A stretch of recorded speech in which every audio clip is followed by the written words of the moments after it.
quelqu'un que je connais depuis longtemps, qui s'appelle Yalia Haran, qui est un Israélien francophone, et qui a publié aux éditions justement donc Jean Vallon un ouvrage consacré au prophétisme au XVIIe siècle, qui était le résultat de sa thèse de doctorat qu'il a fait avec Paul-Marie Bercé, Yves-Marie Bercé, que j'ai moi-même rencontré plus tard pour mon postdoctorat.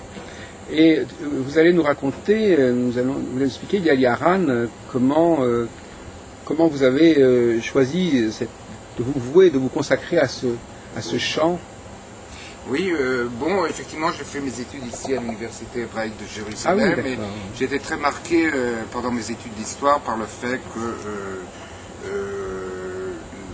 la tradition royale en France, comme de d'autres pays, a été très marquée par l'influence de l'Ancien Testament. Bien sûr, ça m'a très intéressé du fait que, par exemple, un des professeurs de l'université hébraïque, le professeur Amnon Linder, il avait découvert un ouvrage d'un franciscain du XVe siècle, du XVe siècle, l'époque d'expédition italienne de Charles VII en Italie, Charles VIII, où il est dit que Charles VIII est d'origine davidique, c'est-à-dire il est descendant il est cousin du Christ, comme il est descendant de l'empereur Constantin, des origines troyennes qui sont tous mises dans un même sac. Je me suis intéressé vraiment en particulier aux mythes de fondation et aux mythes nationaux. J'ai été très influencé par l'ouvrage de Colette Beaune, professeure à l'université de Nanterre, Naissance de la nation France, qui elle-même a travaillé sur les mythes fondateurs du proto-nationalisme français au Moyen-Âge. J'ai même Mme Colette Beaune dans mon doctorat. Ah oui, je pense qu'elle-même m'a écrit à votre sujet, effectivement. Et puis c'est à partir de l'ouvrage de Colette Beaune qui m'a très influencé, et l'ouvrage de Marc Bloch sur les rois thaumaturges. Je me suis intéressé à la royauté sacrée. Qui dit royauté sacrée, c'est une royauté aussi qui a donc une dimension religieuse, comme les rois de l'Ancien Testament. C'est l'ancien roi de Judée, où David et Salomon sont pris comme les modèles exemplaires des rois chrétiens. Donc on comprend bien comment vous avez une sorte de parallèle, n'est-ce pas, entre la royauté biblique et la royauté française. Donc pour vous, effectivement, il y a un passage qui se fait assez naturellement, quelque part. Entre Israël, effectivement, j'ai trouvé un certain lien, parce que je me suis intéressé à l'histoire européenne. Au début, c'était quelque chose, c'était très éloigné des réalités de ce qui se passe ici en Israël. Et puis j'ai trouvé un lien souterrain, finalement, qui est un lien très, très, très important, puisque toute la culture politique et la culture tout court, elle est imprégnée par l'Ancien Testament, la culture européenne, occidentale, et influencée aussi bien par la Bible que par la culture romaine. Et moi je me suis intéressé donc à ce volet-là de l'influence de l'Ancien Testament. C'était logique finalement, quelque part, une sorte de relais comme ça. Donc le mot prophétisme lui-même... Si.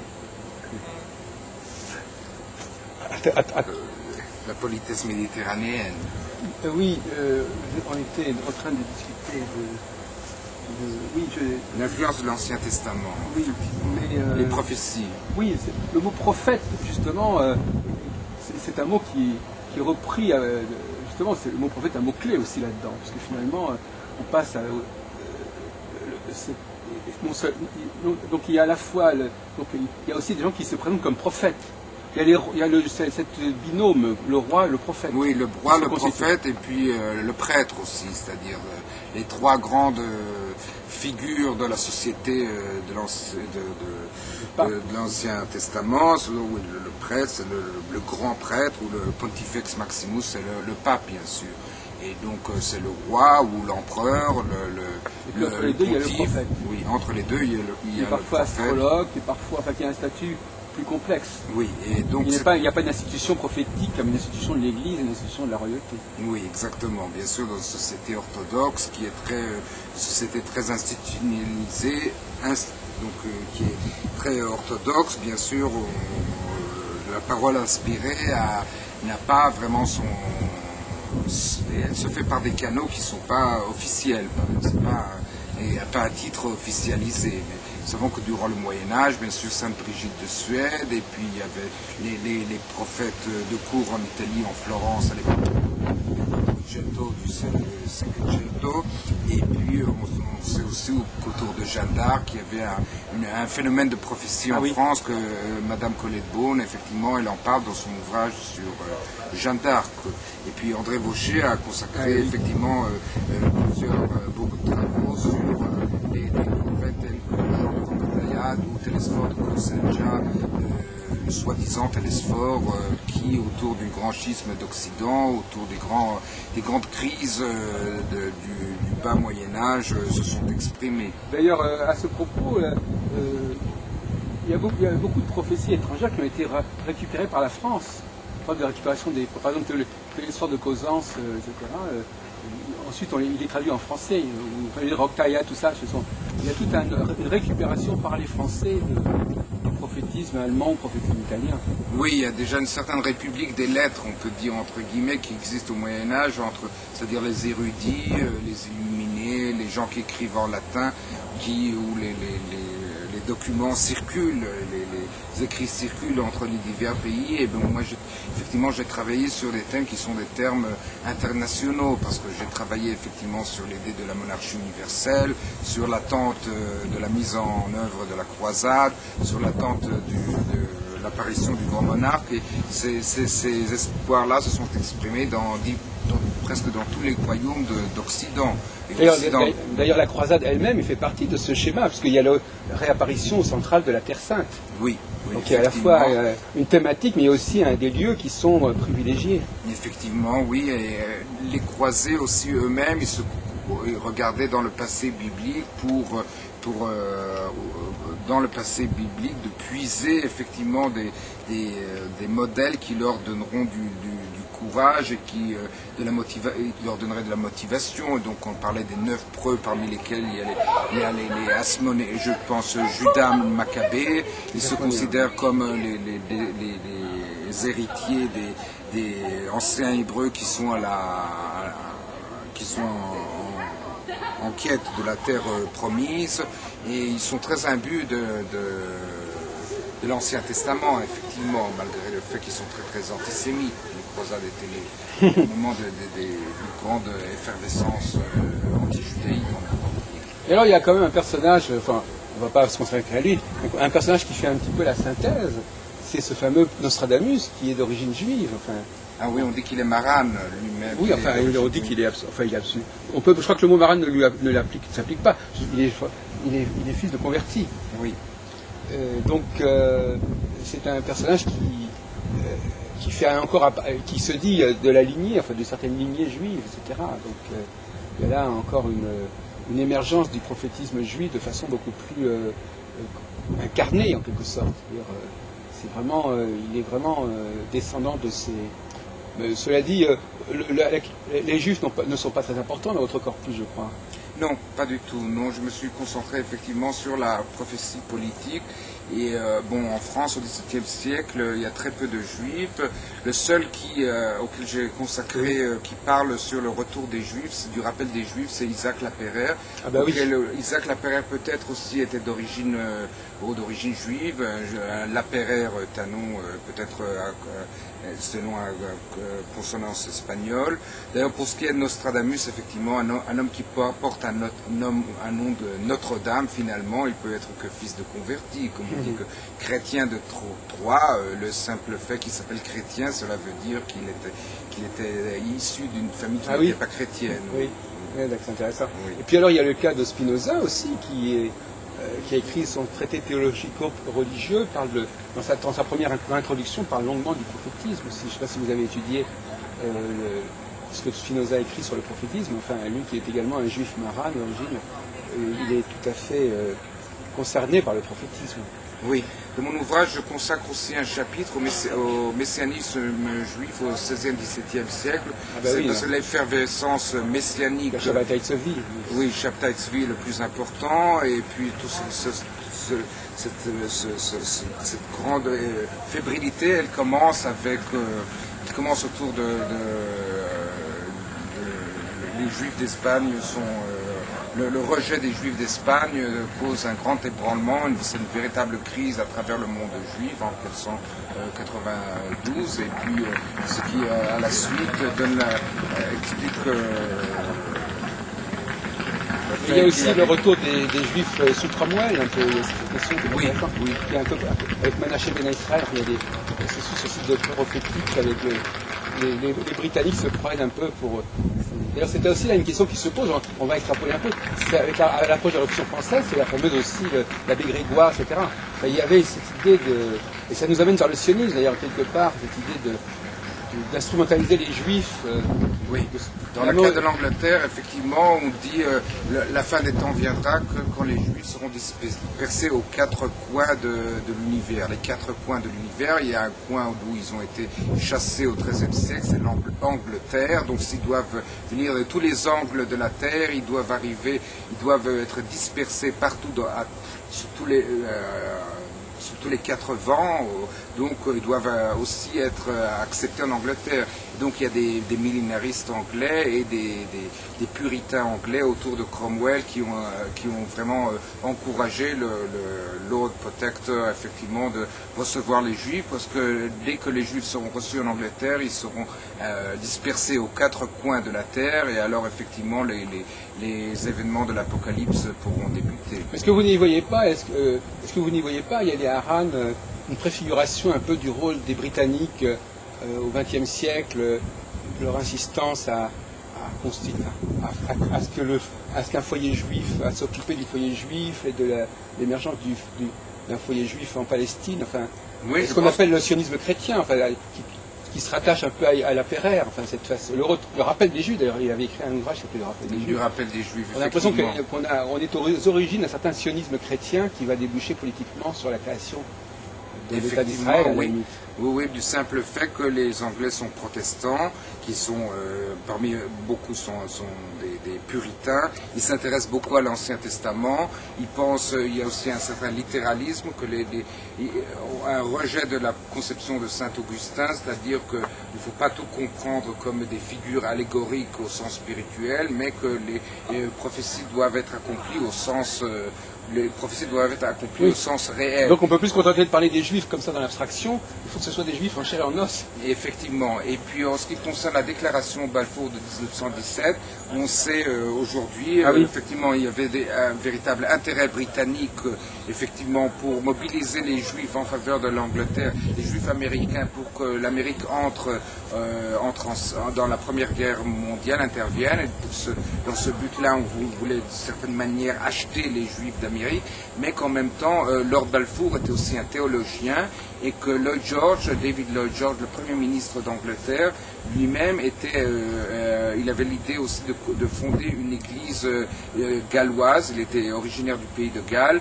Il s'intéressait aussi aux prophéties. Donc, c'est pas seulement par intérêt de raison d'État finalement que la déclaration Balfour a été. D'ailleurs, de façon anecdotique, on a beaucoup de rues qui portent des noms anglais à Jérusalem. Hein. Il y a King George, c'est quand même une des rues principales. Il y a la rue Lloyd George, enfin, il y a la rue Allenby à Tel Aviv, etc. Oui, bon, ça c'est parce que le mandat britannique, effectivement, c'est les Britanniques qui ont occupé la Terre Sainte après les Turcs, effectivement, et ça a été considéré aussi, c'était le plus grand cadeau finalement donné à sa gracieuse majesté britannique, que pour le Noël de 1917, le général Allenby entre dans la ville du Christ, il descend de cheval et il entre dans... Et puis ça a été considéré, effectivement, on a vu la dimension religieuse et la dimension prophétique, effectivement, d'un événement de telle importance que pour la première fois depuis que les croisés ont été chassés de Terre Sainte, je pense depuis la défaite de la bataille de Chittim au XIIe siècle, depuis Saladin qui a détruit le royaume latin de Jérusalem, pour la première fois depuis, Jérusalem revient aux chrétiens. Et effectivement, ça a été, il y avait tout le monde, dans le monde britannique, dans le monde anglo-saxon et protestant, il y avait un véritable enthousiasme de ce fait-là. L'Église catholique était très très mécontente du fait que ce sont les Britanniques protestants qui ont la main mise sur la Terre Sainte. Mais enfin, bon, on s'éloigne un peu de votre sujet, mais si on continue un peu dans cette lignée, dans le prophétisme, comment dirais-je, est-ce que le prophétisme est important dans la société israélienne? Oh, le prophétisme est très important puisque on parle d'une grande frange c'est pas une frange, c'est une grande partie de la droite israélienne, effectivement, ce qu'on appelle les colons, ceux qui sont des religieux qui croient effectivement que le processus d'abord de la fondation de l'État d'Israël, puis du fait que Israël avait réussi à avoir la mainmise sur toute la terre de Canaan, la terre promise depuis le Jourdain jusqu'à la Méditerranée avec la guerre de 6 jours, est un événement qui a une portée eschatologique importante. C'est-à-dire c'est le début d'un processus qui aboutira à l'attente du Messie. Et donc ça c'est un phénomène qui est très important. La grande majorité des 300 000 Israéliens qui vivent en Judée, en Samarie, ce qu'on appelle les territoires occupés, effectivement, eux, ils attendent, ils ont vraiment un enthousiasme, une exaltation vraiment qui est dans une large mesure, elle est eschatologique. Est-ce qu'on ne pourrait pas, Yali Haran, concernant le fait que c'est l'Angleterre et non pas la France qui ont été chargés d'avoir le mandat sur la Palestine, qui est c'est-à-dire un vaste sujet, est-ce que la France n'a pas été déconsidérée, justement, ça va renvoyer à votre sujet, dans le fait qu'elle n'était plus monarchique, qu'elle avait perdu, qu'elle s'était désacralisée en se débarrassant de son roi, alors que l'Angleterre avait maintenu cette idée de royauté? Je ne pense pas vraiment, parce que la France, d'abord, elle a soutenu un si vaste effort pendant la Première Guerre dans les tranchées du Nord qu'elle était incapable, effectivement, elle n'était pas à la hauteur vraiment d'un tel effort pour faire des conquêtes outre-mer, parce qu'elle-même, elle était tellement menacée par l'Allemagne qu'elle ne pouvait pas, elle n'était pas incapable vraiment d'avoir de grandes victoires à l'extérieur. Bon, enfin, vous savez qu'il y avait eu comme un accord entre les Anglais et les... l'accord Saxe-Picot, oui, c'est ça, bien sûr. Qui laissait plus ou moins laisser entendre que la France pourrait à un moment donné avoir... Bon, enfin, on va pas le Liban et la Syrie, effectivement. Oui, mais enfin, la Syrie, on ne savait pas très bien ce que c'était. Oui, le Liban et la Syrie. La Palestine faisant partie de la Syrie, c'est pas évident. Mais revenons donc à notre sujet principal, qui est celui de la royauté française, la monarchie française. Il y avait un sujet dont j'aimerais que vous nous parliez, c'est le problème, donc la prophétie liée au jeune prince royal. Donc il y a une notion de jeunesse quelque part quel est le profil de celui qui va être prophétisé en quelque sorte. C'est-à-dire quel est le profil le roi de France a un profil, c'est-à-dire un jeune homme, c'est ça, un jeune homme dont le destin va être miraculeux, c'est cela un peu Oui, effectivement, d'abord dans la prophétie du second Charlemagne qui circule depuis Charles VI, après elle circule sous Charles VII et puis pour Charles VIII aussi. D'abord, il y a une description physique du profil d'un bel homme qui soit de haute stature, qui a le nez aquilon, je pense, et puis aquilin, effectivement, et puis on parle du fait que c'est à l'âge de 14 ans, 15 ans, avec l'âge de passage de l'adolescence à l'âge de raison, je pense qu'il va faire de grandes choses. Et puis, oui, il s'agit de cela, on parle vraiment il y a le fait effectivement que Colette Beaune raconte que Charles VI lui-même, à l'âge de 14 ans, ou 13 ans ou 14 ans, il fait une rencontre miraculeuse en forêt où il rencontre un cerf. Le cerf... Il va devenir fou d'ailleurs, plus ou moins à cause de ça.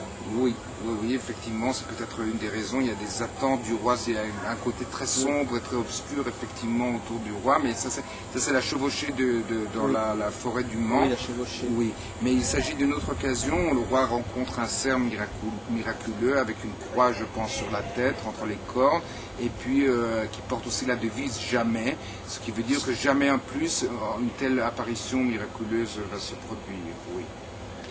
Alors donc finalement, pour revenir à la question de l'étude des documents, je vous soumettais le problème de certaines années qui étaient donc, on programmait en quelque sorte, on planifiait un petit peu le destin de certains rois de France en disant voilà, en telle année, à 10 ans d'avance, vous arriverez à ceci, parce qu'il y a comme un effet d'annonce qui joue. Hein.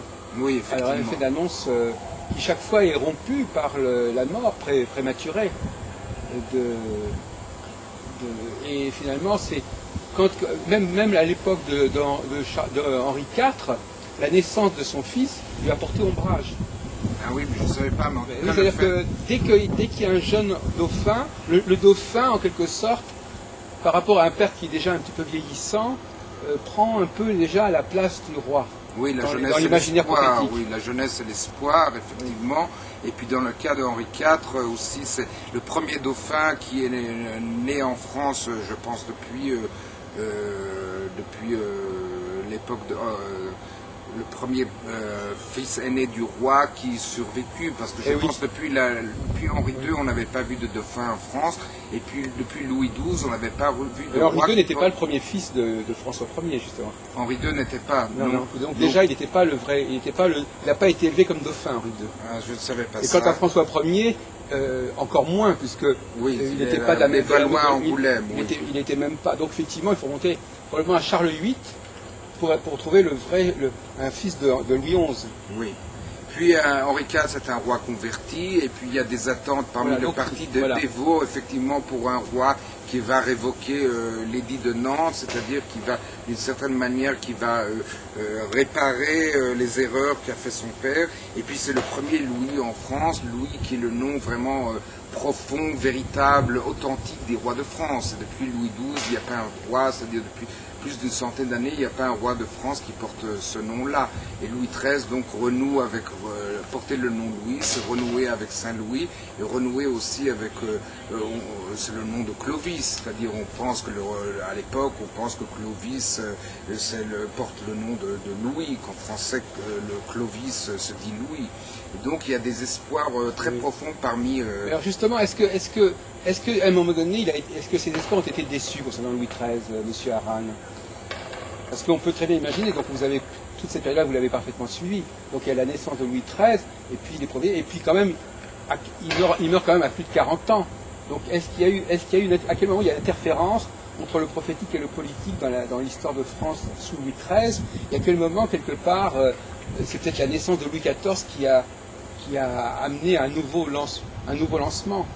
Oui, et puis je pense qu'il y a, en 1635, il y a la guerre de 30 ans, en 1635, la guerre avec l'Espagne qui éclate, et donc, c'est-à-dire, on n'attend plus une certaine réunification des deux grandes puissances catholiques, et puis, effectivement, la France, en alliance avec les princes protestants du Saint-Empire germanique contre les Habsbourg. La guerre de 30 ans. C'est-à-dire, c'est vraiment contre... Louis XIII n'est pas le nouveau Saint-Louis qu'on attend. Il y a l'influence de Richelieu qui a peut-être interféré dans ce sens. Oui, c'est-à-dire la politique de raison d'État, et puis je pense que Louis XIII aussi n'a pas été aussi ferme et aussi dur qu'on attendait envers les protestants, c'est-à-dire dans les milieux dévots, dans les milieux vraiment très catholiques de la contre-réforme. On attendait effectivement que l'erreur de Henri IV de donner l'édit de tolérance envers les protestants soit révoquée. Et puis en fin de compte, malgré la guerre... il y a l'expédition contre La Rochelle aussi. Oui, l'expédition contre La Rochelle, c'est-à-dire on sait que c'est un roi très catholique, effectivement, que c'est un roi qui effectivement revient à la politique du roi très chrétien, qu'en fin de compte, mais effectivement en 1638 naît Louis XIV, et on attend donc un nouveau roi après 22 ans de stérilité de la reine Anne d'Autriche. C'est vraiment un miracle, c'est comme la naissance de Samuel, c'est comme la naissance de Jean-Baptiste, c'est un sauveur. La France est vouée à la Vierge à ce moment-là, je crois. Oui, je pense que c'est en 1637 que la France... en promettant, elle promet. Mais alors justement, vous pensez que Louis XIV a plus été en phase avec les attentes prophétiques que Louis XIII finalement, en révoquant l'édit de Nantes, et puis peut-être même... il y a une espèce de renouveau quelque part. D'une certaine on a relancé manière, la boule. Il relance, mais d'une certaine manière. Puis, bon, il y a Leibniz qui arrive à Paris, et puis Pomponne qui lui dit, bon, votre projet de croisade, d'envoyer Louis XIV, de conquérir l'Égypte, ou de se faire sacrer empereur d'Orient, tout ça c'est très beau, mais vous savez que depuis Saint-Louis, les croisades sont passées de mode. Je pense qu'en fin de compte, l'époque de Louis XIV, c'est l'époque d'avant les Lumières, toutes ces idées-là, d'une certaine manière, il y a un déclin, je pense, à l'époque de Louis XIV, et puis on s'éloigne du Moyen-Âge et on se rapproche des Lumières et du rationalisme. Ces idées-là perdent beaucoup de leur poids. Et cependant, dans les centuries de Nostradamus, justement, qui paraissent quand même largement à cette époque-là, notamment en 1668 à Amsterdam, etc., il y a quand même cette année, l'année 760 qui est cryptée et qui revient dans toutes les centuries.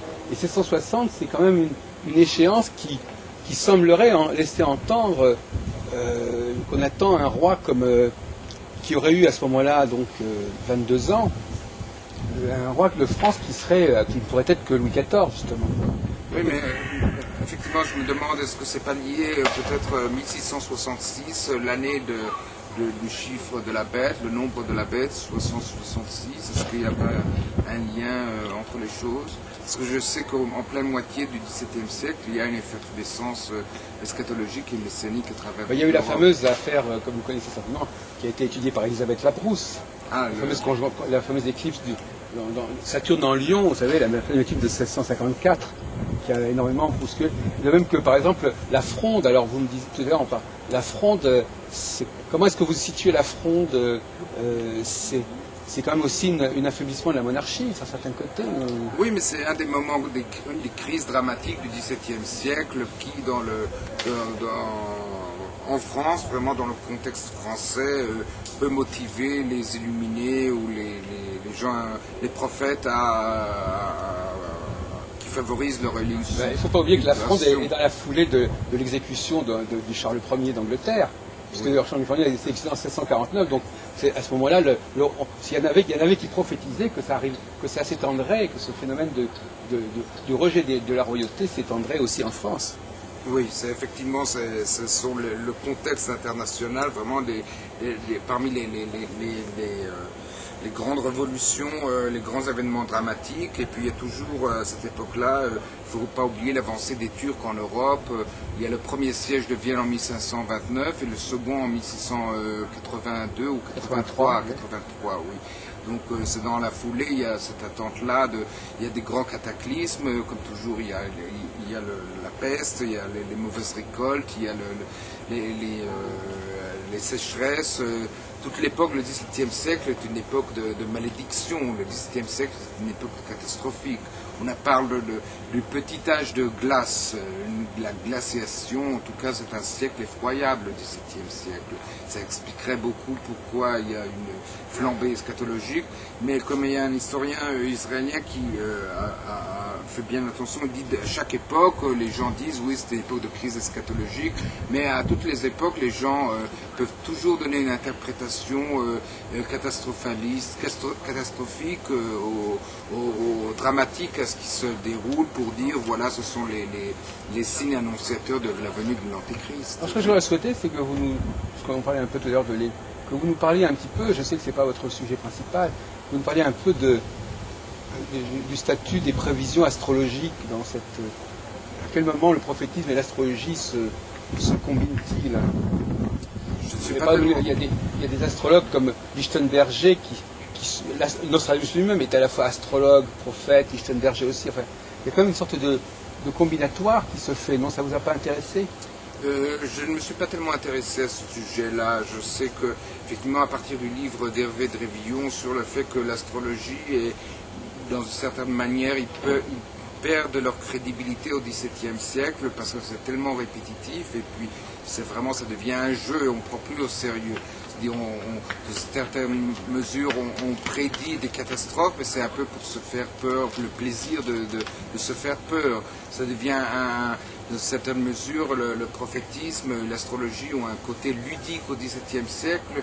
Ils perdent de leur sérieux qu'ils avaient au XVIe siècle. Ça, c'est la thèse de D'accord. Hervé. Alors, à ce moment-là, j'aimerais bien que vous nous expliquiez, Yali Haran, comment se fonctionne la rhétorique prophétique? Comment se met en place le discours prophétique? Comment il se projette dans le futur? Sur quel type d'arguments? Est-ce que c'est d'arguments numériques, numérologiques, comment fonctionne la démonstration prophétique? La démonstration prophétique se fait sur ce que j'ai travaillé, c'est des textes d'autorité, c'est-à-dire où on prend des versets de la Bible à partir de, par exemple, prédictions messianiques de Isaïe, par exemple, sur la venue d'un roi, c'est-à-dire ce sont des prophéties qui, dans la christologie traditionnelle, sont attribuées bien sûr à la venue du Christ, et par les prophètes donnent une interprétation différente de ce qu'elle est dans l'orthodoxie, et puis où la question de l'autorité est très importante. On ajoute les noms les plus prestigieux des grands intellectuels, des grands savants des époques passées. On les accole aux prophéties. Par exemple, la prophétie du second Charlemagne, ou celle du pseudo-méthode, ou la prophétie de la Sibylle de Tibur, par exemple. La Sibylle de Tibur, on la met dans la bouche d'Alcuin ou de Saint-Augustin ou de Saint-Jérôme ou de Rabbin mort, c'est-à-dire tous les noms les plus prestigieux des grands maîtres du passé, on les rajoute à cette prophétie-là. On dit Saint-Jérôme par exemple dit, et puis on cite la prophétie du pseudo-méthode. Alors je voudrais vous poser une question un petit peu, qu'est-ce qui fait que, par exemple aujourd'hui, quand on parle du prophétie au XXIe siècle, on a l'impression que les gens, pour eux, le mot prophète renvoie immédiatement à la Bible. On a l'impression que la plupart de la culture européenne, ce prophète dont nous parlons, il est plus prégnant. Mais je veux dire même que les Européens ne connaissent même plus toute cette histoire, toute cette littérature prophétique. Oui, parce que c'est le mot prophète. C'est comme si ça avait été une sorte de parenthèse ou de résurgence ou de renaissance prophétique qui avait été une sorte de parenthèse dont la plupart des gens n'ont même plus idée. Oui, pas au niveau des universitaires, bien entendu, mais au niveau du public, le mot prophétisme, si on faisait une enquête, ne renvoie plus du tout à cette période du XVIIe siècle français ou du XVIe siècle européen. Oui, on a l'impression que le prophète a été évacué de l'identité européenne moderne.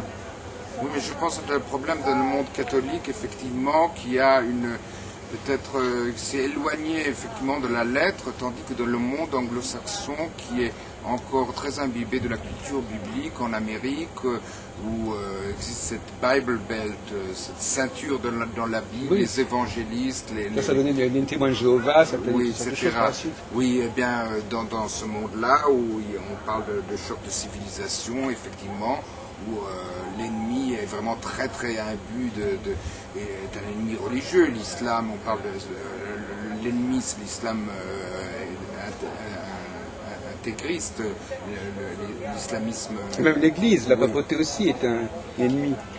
Est-ce que les prophètes Samalaki, de certaine manière, peuvent être considérés comme étant un instrument contre l'Église. Enfin, oui, c'est anti-formaliste, anti-establishment, effectivement. Dans le monde anglo-saxon, je pense qu'il y a des centaines, sinon plus, de livres qui sont édités, effectivement, où démontrent que les grandes catastrophes de ces dernières années, effectivement, ils ont un sens prophétique, comme par exemple la tragédie du 11 septembre 2001. Et tout ça est important et très important dans le monde. Et puis George Bush lui-même était très imbu de la Bible. C'était un homme croyant et c'est un homme qui avait une éducation. Maintenant, je pense que c'est très profond dans le monde anglo-saxon, en particulier en Amérique, beaucoup moins en Angleterre. Alors on vous demande maintenant, donc, si vous voulez, de nous faire donc revenons à votre travail. Quelle a été quels étaient les apports, à votre avis, les plus importants de votre livre, de votre thèse? Je pense que j'ai démontré deux sujets que j'ai eu à cœur de démontrer, effectivement. D'abord, c'est que le Moyen-Âge, qui est censé se terminer autour de la découverte de l'Amérique, la fin du XVe siècle, finalement, il y a un long Moyen-Âge qui n'en finit pas de finir et qui se termine peut-être avec les Lumières, c'est-à-dire vraiment cette continuité de tradition. cette continuité de tradition médiévale jusqu'à l'époque des Lumières. La seconde idée, effectivement, c'est la perte de la sacralité du roi de France se fait avec les Lumières, effectivement, tant que les Français croient effectivement que le roi de France a un rôle planétaire à jouer, un rôle cosmique, qu'il a vraiment une dimension, son règne a une dimension mystique et religieuse, effectivement, il croit à la royauté. Dès que le roi de France, et c'est le cas je pense de Louis XV, il perd effectivement On arrive à la Révolution alors. On arrive à la Révolution, bien sûr. Dans ce cas-là, le roi est un homme comme tous les hommes, c'est un être de chair et de sang, et puis donc il peut être jugé par des humains, et il peut être décapité, ce n'est pas le cas auparavant. Ça, ce sont les deux grands thèmes. Et en fin de compte, le troisième thème, c'est la troisième idée que j'ai d'une certaine manière démontrée dans mon travail, c'est que je pense que la France, par rapport à d'autres pays, elle est moins, le thème, l'idée messianique et eschatologique est moins développée en France par rapport aux d'autres pays. Je pense à l'Angleterre protestante, je pense à l'Espagne avec sa mission dans le Nouveau Monde, je pense à la Russie des tsars où vraiment la Russie était toujours dans une large mesure, et en particulier 15e jusqu'au 17e siècle. Le phénomène de Napoléon, ça n'a pas relancé le prophétisme? Je pense que ça a relancé le prophétisme. Même le message de la Révolution française est une sorte de prophétisme, d'une certaine manière, laïque. Oui, il y a un messianisme laïque, effectivement, il y a un changement de messianisme, et on croit vraiment, mais oui, c'est une autre histoire, c'est créer le meilleur des mondes sur Terre.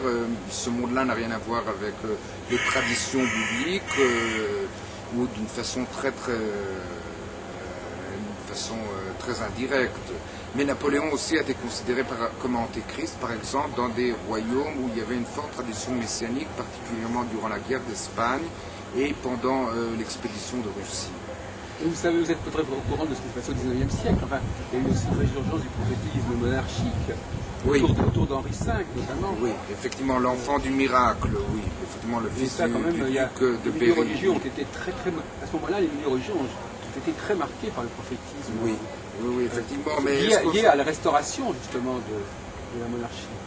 Oui, mais je me demande, est-ce que vraiment on y croit encore au XIXe siècle? Je me souviens que François Furet a dit que l'idée le monarchisme au XIXe siècle est beaucoup plus lié au catholicisme ultramontain au XIXe siècle, aux assomptionnistes. À Pie IX, il y a une sorte d'idée que Pie IX et Henri V vont... Ah oui, ensemble, ils vont être le pasteur angélique et son lieutenant sur terre. Le pape et le roi, d'ailleurs, des livres là-dessus. Ah, c'est intéressant. Pie IX, effectivement, qui était très anti-libéral et très anti-moderniste, c'est très intéressant. Mais quand je pense aux grands phénomènes religieux du XIXe siècle en France, par exemple l'apparition de la Salette ou l'apparition à Lourdes, je pense qu'ils sont très indirectement liés à l'idée monarchique. Est-ce que Bernadette Soubirous ou Sainte Thérèse de Lisieux se sont exprimées sur le retour du roi? Je ne sais pas, franchement je ne connais pas la question. Et je pense que la religion passe avant le politique au XIXe siècle parmi les traditionnalistes. Alors de quoi vous allez nous parler là, dans quelques jours à ce colloque-là? Dans ce colloque-là, je présenterai un cas particulier d'un millénariste catholique français. D'ailleurs, il y a des idées qui sont très proches des puritains. Il parle d'un retour des Juifs en Terre Sainte pour la constitution d'un dernier empire universel. Et ces Juifs-là se convertiront à la religion, au catholicisme. Il est assez rare finalement de trouver un millénariste catholique.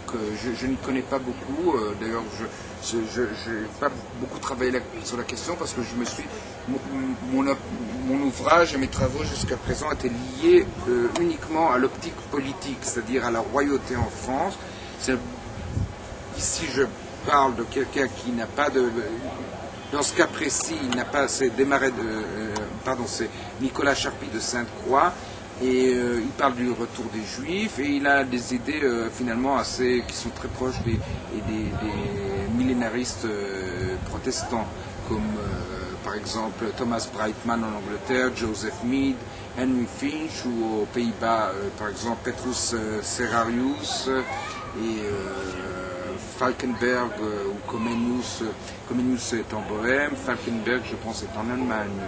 Oui. Mais ils sont tous protestants et je ne connais pas beaucoup de millénaristes catholiques au XVIIe siècle français. Mais peut-être en tout cas, au XIXe siècle, ce sont bien et bien des catholiques qui sont impliqués dans les questions prophétiques. Oui, bien sûr. L'abbé Chabotti, enfin il y a des personnages comme ça. Je veux dire, c'est vraiment les milieux catholiques les plus farouches qui puisent dans la littérature prophétique, qui acquièrent une culture prophétique très développée. C'est assez, qui d'ailleurs commente Nostradamus, mais enfin je veux dire, on peut quand même dire que le catholicisme dont vous dites qu'il était catholique, il finit par récupérer le prophétisme au XIXe siècle. Oui, je pense que c'est bon, ce qui se passe aussi en Israël, c'est la droite qui est très très liée à la tradition religieuse, bien sûr, qui reprend des moyens d'un autre âge elle accapare un moyen d'un autre âge pour exprimer son message et une très grande sympathie envers la tradition. Ce n'est pas le cas des milieux de gauche. Les milieux de gauche, ils veulent, au contraire, ils sont contre la tradition, ils veulent couper avec cette tradition. Les écritures saintes sont toujours, je pense, particulièrement prises en compte par les milieux de droite. En pensant en seconde réflexion, je pense aux Saint-Simoniens et particulièrement à Prosper Enfantin qui lui-même avait utilisé le messianisme pour annoncer un certain socialisme, le socialisme. Mais oui, d'ailleurs Charles Fourier est très marqué par l'astrologie, par tout ça. Enfin, je veux dire, oui. Dès qu'on est dans l'utopisme, on essaie de s'appuyer sur quelque chose qui est l'ordre du temps. C'est-à-dire l'astrologie qui donne des dates, le prophétisme qui donne aussi certaines dates par le livre Daniel. Enfin, je veux dire que tout projet... évidemment, on peut dire que d'une certaine manière, peut-être que le développement de la démocratie a été une mauvaise chose pour le prophétisme, parce que la démocratie fixe des dates. On dit par exemple que dans 4 ans, il y aura des élections. Oui. Il y a une espèce de planification laïque du temps, à partir de la fin du XVIIIe siècle, notamment aux États-Unis, mais aussi en France, par la suite, où le temps est désormais... les hommes peuvent parler du temps sans passer par le prophétisme. Le temps n'est plus lié au corpus prophétique. Les hommes ont inventé un temps qui est le leur, et qui est un temps qui est celui des calendriers électoraux. Oui, effectivement. Oui, c'est intéressant. Qui se substitue. De même que l'astrologie a souffert, à la fin du XVIIe siècle, du fait que Colbert non, il n'a pas exclu, mais il a surtout payé les astronomes pour faire leur travail, ce qui leur a dispensé de faire de l'astrologie. Oui. Donc c'est aussi la même chose, on trouve on articule les choses, on trouve d'autres solutions de fonctionnement qui font qu'on n'a plus besoin de l'astrologie pour gagner de l'argent, on n'a plus besoin de l'astrologie pour fixer des périodes, on fixe soi-même des périodes. Mais c'est une forme d'astrologie aussi. Et c'est une forme d'astrologie, le concept astrologique de la récurrence est gardé, mais on ne se réfère plus aux astrologues ni aux astres. Oui, des conjonctions qui arrivent toutes les 4 ans. Oui. Ben oui, d'ailleurs, ça crée des véritables effervescences, comme on le sait très bien. Bien sûr, il y a des attentes, voilà. Bien sûr. La dernière, on se trouve dans une campagne électorale les 2 dernières années avant l'échéance. Oui. Et donc effectivement, ça a quand même beaucoup enlevé de son rôle, de sa fonctionnalité au prophétisme, comme étant celui qui fournissait les dates. Et ça, on ne le dit pas suffisamment, cette question d'une sorte d'astrologie laïque, ou de prophétisme laïque, qui donne des dates selon des moyens qui sont complètement arbitraires et qui fonctionnent.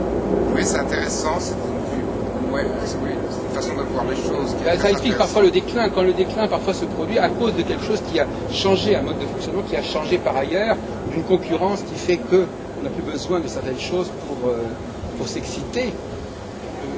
On va peut-être terminer un petit... Quels sont les points que vous voudriez encore mettre en avant ou quels sont les regrets que vous avez? Je ne sais pas. Les regrets, c'est au sujet du XVIe siècle. Je pense que j'aurais dû peut-être... bon, j'ai travaillé pendant un temps limité, j'étais plusieurs années à Paris, j'ai tout de même consacré bien des années à mon travail. J'aurais dû le boucler à un certain moment. Aujourd'hui, je pense que j'aurais fait les choses un peu différemment. Je pense que, par exemple, j'aurais plus donné la toile d'horizon européenne, elle aurait été plus vaste et j'aurais plus parlé de l'Angleterre, du mythe arthurien, par exemple. Arthur, ces dernières années, je me suis un peu intéressé à l'Angleterre.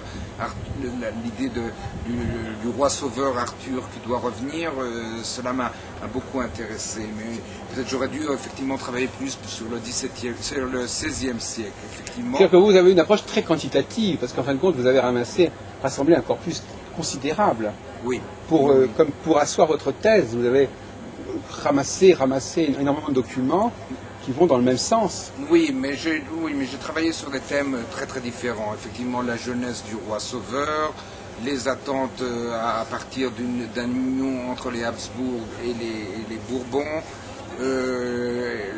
les attentes par exemple d'un roi parmi les bons Français ou le parti des politiques à l'époque de Henri IV, de Louis XIII, d'un roi qui soit un roi de raison qui donnera un édit de tolérance, un roi messianique d'une certaine manière, d'une façon peut-être moderne, et d'un autre côté les attentes d'un roi qui soit au contraire dévot, qui reviendra à une politique de Saint-Louis.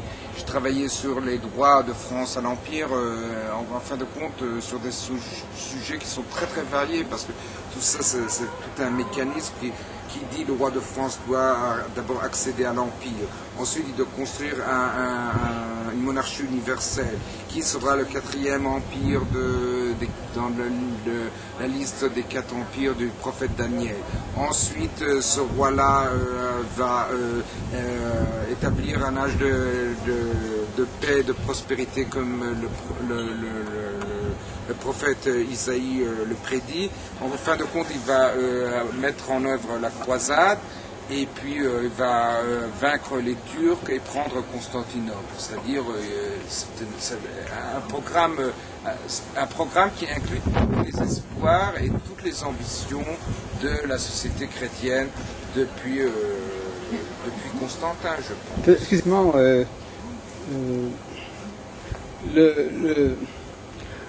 comment dirais-je, la question, je voudrais qu'on termine sur une question qui est la question de le prophétisme, justement, amène à des contrefaçons, le prophétisme amène à des retouches, enfin je veux dire, est-ce que vous avez rencontré ce problème d'édition antidatée, tout à l'heure vous faisiez allusion à des récupérations, mais est-ce que la question de la falsification des dates, des fausses éditions, je pense que vous avez dû le rencontrer à un moment donné dans votre recherche.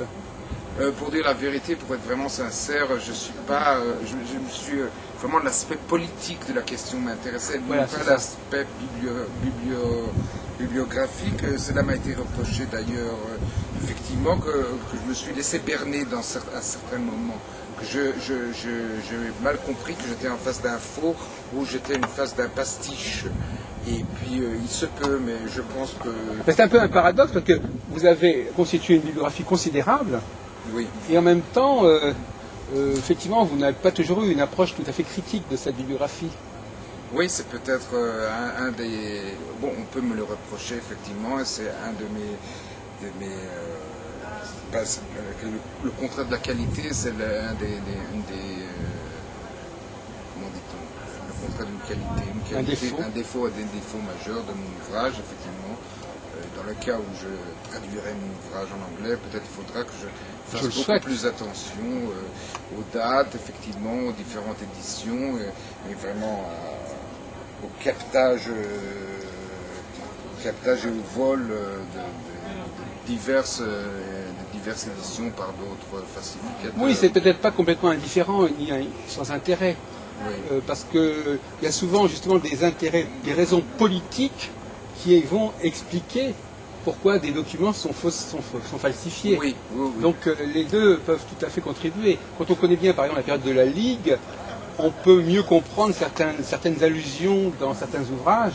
Si on ne connaît pas le contexte politique de certains ouvrages, on ne peut pas les situer. Et inversement, certains textes qui semblent être d'une période antérieure, quand on voit qu'ils sont tellement marqués par une période plus tardive, on se pose la question de savoir s'ils ont vraiment été faits à cette époque-là, antérieure. Donc je crois qu'il y a une dialectique tout à fait enrichissante entre les textes, disons, entre l'historien événementiel et l'historien du texte. Il y a un dialogue permanent à avoir. Vous avez initié ces deux directions et vous êtes un pionnier de ce point de vue-là. Merci, oui, on travaille sur la planche. Voilà. Et donc, un des paradoxes, c'est qu'il a fallu un Israélien pour contribuer à explorer ces pages de la société, de la littérature française. À votre avis, est-ce que c'est pas un paradoxe de certaine manière que votre travail n'ait pas été accompli par des gens qui étaient européens d'origine? Non, parce que je ne me considère pas vraiment comme un pionnier, c'est-à-dire, je pense tout de même que je suis un épigone dans une certaine lignée d'historiens qui ont travaillé sur la royauté sacrée. Les travaux je cite Claude Gilbert Dubois a travaillé beaucoup sur Postel. Moi, je travaille effectivement sur les disciples de Postel au XVIIe siècle. Je suis dans une certaine continuité, en fin de compte. Oui, mais enfin, il y a des exemples comme de grands historiens anglais qui ont mieux compris que les Français certains rois de France. Je pense à Murray, etc. Il y a des contributions de chercheurs étrangers tout à fait importantes pour comprendre le corpus de l'histoire de France. Oui, bien sûr. Je pense à l'école cérémonialiste américaine, effectivement.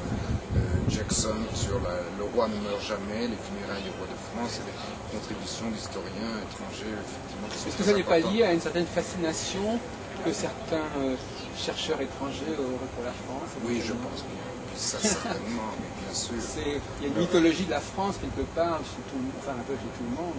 Oui, puis quand on pense à étudier l'histoire, c'est l'histoire de France, bon, il y a l'histoire de France ou l'histoire d'Angleterre qui viennent à la tête quand on pense à l'histoire. Quand on pense à l'histoire, la première association c'est Jeanne d'Arc, Napoléon, Charlemagne. Oui, nous on a du mal à comprendre comment la France est perçue par les jeunes étudiants israéliens, de l'époque des années 70, je sais pas. Oui, les choses ont beaucoup changé, ont beaucoup évolué. Le cours du département de français aujourd'hui, c'est un cours vraiment qui se... Comme une peau de chagrin, il est en train de s'effondrer. Oui, sur le haut de la vague à ce moment. Oui, tout de même, je suis né en 1960.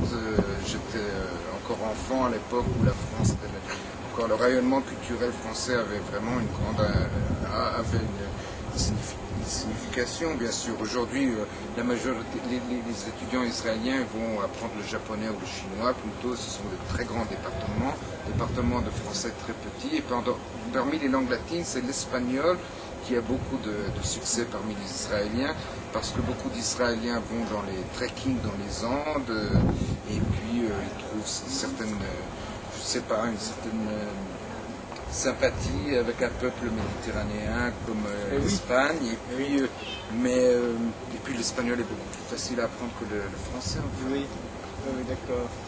Et effectivement, est-ce que c'est des raisons politiques à ça, à votre avis, puisqu'on est toujours dans cet rapport entre le culturel et le politique? Oui, je pense que c'est le refroidissement entre les relations. Maintenant, ces dernières années, il y a tout de même un réchauffement des relations entre Israël et la France avec le président Sarkozy, mais jusqu'à l'époque de Chirac, depuis De Gaulle, c'était un froid permanent qui s'était installé, c'est-à-dire la grande amitié des années 50. Vous pensez que ça a nuit à votre carrière universitaire, ce déclin de l'image de la France? Je pense d'une certaine manière, oui, certainement, parce que les gens m'ont dit, vous écrivez en français, vous avez publié votre livre, votre ouvrage en français, vous écrivez des articles en français, c'est une langue qui ne se lit pas parmi les professeurs de l'université, il faut traduire tout ça en anglais. Ils m'ont dit, il faut tout au moins quelques articles traduits en anglais. C'est-à-dire votre travail est méconnu en Israël. Les gens n'ont pas accès parce que le français aujourd'hui, une langue qui n'est pas, elle a perdu de son rang depuis les années 50, 60. C'est un peu triste, c'est triste tout ça. Vous n'aviez pas prévu cette évolution? Non, non, je n'ai pas prévu. Mais, les gens, au sujet du déclin du rayonnement français, du déclin culturel de la France, c'était un processus qui dure depuis de très longues années, c'est-à-dire on a vu venir dans les années 70, s'aggraver dans les années 80 et 90. Il y aura peut-être une résurgence tout étant cyclique. Peut-être, oui, comme les prophéties, effectivement. Oui. Vous-même, vous n'avez pas de pratique de l'astrologie ou non, pas du un tout. petit peu aux techniques de ce genre. Dans votre vie à vous, la question du futur, vous avez des façons de percevoir le futur Non, pas vraiment. Je suis complètement perdu devant un futur sans avenir, dans une certaine manière. On est perdu. Non, je n'y crois pas. Je ne suis pas un homme croyant et je ne crois non plus pas. Je suis un peu curieux, je lis à droite à gauche, mais je ne crois pas vraiment à l'astrologie. Je crois que tous les Israéliens s'interrogent un peu sur le futur de leur État. Oui, on est très inquiet. Effectivement, il y a une grande inquiétude, il y a une pesanteur, il y a une lourdeur, effectivement, sur les menaces qui se pointent à l'horizon. Et tout ça, c'est quelque chose de... On considère ça avec une grande angoisse. Oui. Très bien. Écoutez, j'aimerais dire d'Abraham Ibn Ezra. Après, j'ai parlé en 97, j'ai commencé à parler des protocoles des sages de Sion, qui est un autre aspect. Je ne sais pas, vous n'avez pas étudié, mais c'est une sorte de prophétisme antisémitique. Oui, vous en avez un peu parlé. Oui, j'aimerais bien en savoir plus. Voilà, c'est ça. Effectivement. C'est-à-dire que c'est une dimension prophétique de l'antisémitisme, en montrant que il y a des ouvrages qui annoncent déjà comment les Juifs vont se comporter, comment ils vont dominer le monde. Effectivement, oui. Donc la menace. C'est un petit peu un autre. C'est pas du tout le sionisme chrétien. De même qu'il y a le sionisme chrétien, il y a un philo-judaïsme qui est prophétique, mais il y a aussi un antigénisme qui est aussi à trouver son assise prophétique. Oui, mais d'une certaine mesure, ils sont aussi imbriqués l'un dans l'autre, ils sont liés dans la mesure où les attentes d'un retour des Juifs à Sion est lié au fait que les prophéties vont être accomplies aussi au sens spirituel et qu'en fin de compte, les Juifs vont se convertir au christianisme, ce que disent d'ailleurs les millénaristes chrétiens, et une grande partie effectivement de l'appui des Américains envers Israël, c'est que beaucoup d'Américains effectivement croient que les prophéties doivent être accomplies, que le retour des Juifs à Sion, en fin de compte, ce sera une étape avant la conversion au christianisme. Est-ce que ça pourrait être assimilé à une forme d'antisémitisme par certains côtés? Est-ce qu'il n'y a pas une forme d'antisémitisme qui consiste à dire convertissez-vous, c'est ça? Oui, vous devez disparaître. Voilà, donc c'est là que vous dites que les deux processus se rejoignent. C'est très compliqué, oui, c'est très compliqué. C'est dans la mesure où on voit il y a une sympathie envers les Juifs et une antipathie envers le judaïsme, c'est-à-dire c'est très en multiples Oui, on joue entre le réel et le virtuel. On accepte les Juifs en tant que symbolique. Et d'une certaine manière, moi, c'est un peu la thèse que je soutiens, c'est que le sionisme a été un petit peu manipulé par le prophétisme protestant. Oui, peut-être que peut-être l'insistance à installer les Juifs en Palestine et non pas en Argentine ou ailleurs, la volonté que les Britanniques ont eu de vouloir que ça se passe ici, avec tous les problèmes que ça allait poser, peut-être que si on avait installé les Juifs dans un pays moins connoté, actuellement on aurait peut-être moins de problèmes. Oui, mais je pense que c'est au contraire le sionisme qui a manipulé les millénaristes en fin de compte, et puis en fin de compte ça ne serait pas été accompli avec un tel succès par le fait qu'on aurait choisi au hasard un pays à travers le monde sur une carte aveugle, à choisir un territoire pour les Juifs. Les gens ne peuvent pas. Une nation n'existe que par ses mythes. Qu'est-ce que c'est une nation, un peuple? C'est une communauté qui a un mythe, qui croit en ses... Oui, moi je vous répondrais que les États-Unis, c'est exactement le contraire. C'était la Nouvelle-Angleterre. Oui. Et la Nouvelle-Angleterre, c'était pas l'Angleterre.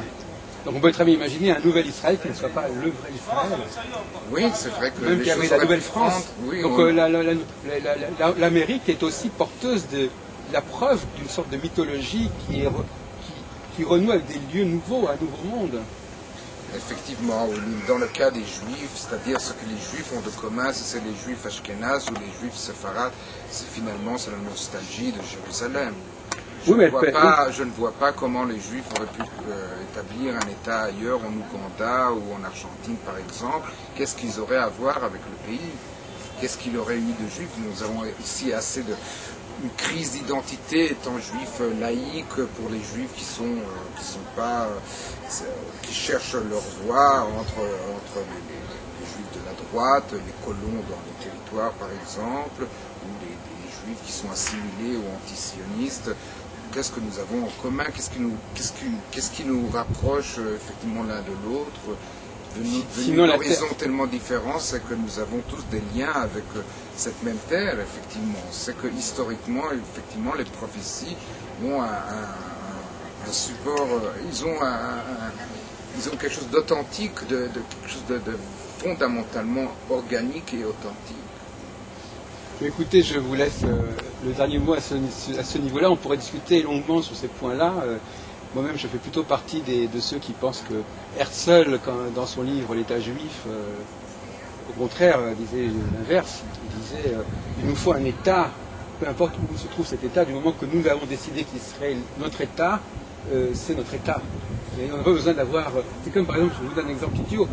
Là où vous habitez, vous n'habitez plus chez vos parents, vous n'habitez pas dans l'appartement de vos parents. Oui, mais Herzl n'aurait pas eu de succès si effectivement il aurait accepté le programme d'Ouganda. De toute façon, il est mort bien avant. Ici, il a accepté, mais il est mort en 1905, à une époque où on n'avait pas encore du tout la certitude qu'on pourrait installer les Juifs en Palestine.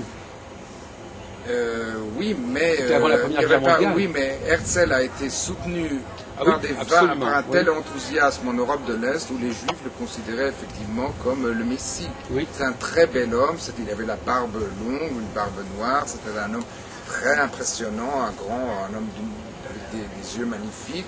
Il était le nouveau Messie, c'était le roi sauveur des Juifs, il a suscité un véritable enthousiasme.